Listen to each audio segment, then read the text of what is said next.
ఆదికాండము 32వ అధ్యాయము. యాకోబు తన త్రోవను వెళ్ళుచుండగా దేవదూతలు అతనిని ఎదుర్కొనిరి. యాకోబు వారిని చూచి, ఇది దేవుని సేన అని చెప్పి ఆ చోటికి మహనయీము అని పేరు పెట్టెను. యాకోబు ఎదోము దేశమున అనగా శేయీరు దేశముననున్న తన సహోదరుడైన ఏశావు నొద్దకు దూతలను తనకు ముందుగా పంపి, మీరు నా ప్రభువైన ఏశావుతో, ఇంతవరకు నేను లాబాను నొద్ద నివసించి ఇంటిని, నా పశువులు గాడిదలు మందలు దాసదాసీ జనమును కలరు. నీ కటాక్షము నాయందు కలుగునట్లుగా నా ప్రభువునకిది తెలియచేయనంపితినని నీ సేవకుడైన యాకోబు అనెనని చెప్పుడని వారికి ఆజ్ఞాపించెను. ఆ దూతలు యాకోబు నొద్దకు తిరిగి వచ్చి, మేము నీ సహోదరుడైన ఏశావు నొద్దకు వెళ్ళితిమి, అతడు 400 మందితో నిన్ను ఎదుర్కొన వచ్చుచున్నాడని చెప్పగా, యాకోబు మిక్కిలి భయపడి తొందరపడి, ఏశావు ఒక గుంపు మీదకి వచ్చి దాన్ని హతము చేసిన ఎడల మిగిలిన గుంపు తప్పించుకొని పోవుననుకొని తనతోనున్న జనులను మందలను పశువులను ఒంటెలను 2 గుంపులుగా విభాగించెను. అప్పుడు యాకోబు, నా తండ్రి అయిన అబ్రాహాము దేవా, నా తండ్రి అయిన ఇస్సాకు దేవా, నీ దేశమునకు నీ బంధువుల యొద్దకు తిరిగి వెళ్ళుము, నీకు మేలు చేసేదనని నాతో చెప్పిన యెహోవా, నీవు నీ సేవకునికి చేసిన సమస్తమైన ఉపకారములకును సమస్త సత్యమునకును అపాత్రుడను. ఎట్లనగా నా చేతి కర్రతో మాత్రమే ఈ యోర్దాను దాటితిని. ఇప్పుడు నేను 2 గుంపులైతిని. నా సహోదరుడైన ఏశావు చేతి నుండి దయచేసి నన్ను తప్పించుము. అతడు వచ్చి పిల్లలతో తల్లిని నన్ను చంపునేమో అని అతనికి భయపడుచున్నాను. నేను నీకు తోడై నిశ్చయముగా మేలు చేయొచ్చు విస్తారమగుట వలన లెక్కింపలేని సముద్రపు ఇసుక వలె నీ సంతానము విస్తరింపచేయుదునని సెలవిచ్చితివే అనెను.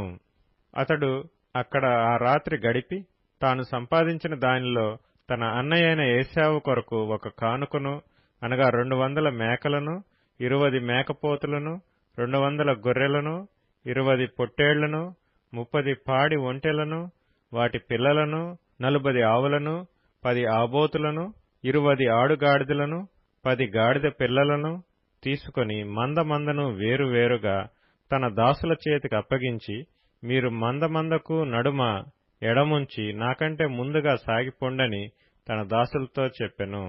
మరియు వారిలో మొదటివానితో, నా సహోదరుడైన ఏశావు నిన్ను ఎదుర్కొని, నీవెవరివాడవు, ఎక్కడికి వెళ్ళుచున్నావు, నీ ముందరనున్నవి ఎవరివని నిన్ను అడిగిన ఎడల, నీవు, ఇవి నీ సేవకుడైన యాకోబువి, ఇది నా ప్రభువైన ఏశావు కొరకు పంపబడిన కానుక, అదిగో అతడు మా వెనుక వచ్చుచున్నాడని చెప్పుమని ఆజ్ఞాపించెను. అట్లతడు, నేను ముందుగా పంపుచున్న కానుక వలన అతని సమాధానపరిచిన తరువాత నేను అతని ముఖము చూచెదను. అప్పుడు అతడు ఒకవేళ నన్ను కటాక్షించుననుకొని, మీరు ఏశావును చూచినప్పుడు ఆ చొప్పున అతనితో చెప్పవలెననియు, మీరు, ఇదిగో నీ సేవకుడైన యాకోబు మా వెనుక వచ్చుచున్నాడని చెప్పవలెననియు 2వ వానికిని 3వ వానికిని మందల వెంబడి వెళ్లిన వారికందరికీ ఆజ్ఞాపించెను. అతడు కానుకను తనకు ముందుగా పంపించి తాను గుంపులో ఆ రాత్రి నిలచెను. ఆ రాత్రి అతడు లేచి తన 2 భార్యలను తన 2 దాసీలను తన 11 మంది పిల్లలను తీసుకొని యబ్బోకు రేవు దాటిపోయెను. యాకోబు వారిని తీసుకొని ఆ ఏరు దాటించి తనకు కలిగినదంతయు పంపివేశెను. యాకోబు ఒక్కడు మిగిలిపోయెను. ఒక నరుడు తెల్లవారు వరకు అతనితో పెనుగులాడెను. తాను అతని గెలవకుండుట చూచి తొడగూటి మీద అతనిని కొట్టెను. అప్పుడు అతడు ఆయనతో పెనుగులాడుట వలన యాకోబు తొడగూడు వసిలెను. ఆయన తెల్లవారుచున్నది గనుక నన్ను పోనిమ్మనగా అతడు, నీవు నన్ను ఆశీర్వదించితేనే గాని నిన్ను పోనీయననెను. ఆయన, నీ పేరేమని అడుగగా అతడు యాకోబు అని చెప్పెను. అప్పుడు ఆయన, నీవు దేవునితోనూ మనుషులతోనూ పోరాడి గెలిచితివి గనుక ఇక మీదట నీ పేరు ఇశ్రాయేలే గాని యాకోబు అనబడదని చెప్పెను.